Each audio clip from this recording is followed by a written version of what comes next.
हम जो मज़हबी चीज़ें हैं, अक़ीदे हैं, बुक्स हैं, होली कुरान है, इन सब की बहुत इज़्ज़त करते हैं।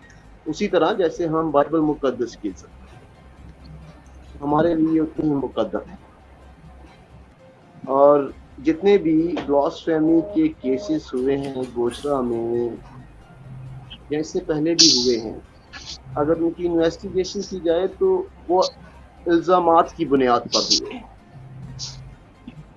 और हमारा बतौर क्रिश्चियन कम्युनिटी ये मुतालबा रहा है कि अगर इस वाक़े में भी वो 2 शख्स, जो 2 अशख़ास हैं, उन्होंने अगर ऐसा किया है, उसकी प्रॉपर इन्वेस्टिगेशन हो, अगर वो मुजरिम पाए जाते हैं, तो यकीनन उन्हें कानून के मुताबिक सज़ा दी जाए। लेकिन अभी इल्ज़ाम लगा है उस बात का और उसका इतना शदीद रिएक्शन हुआ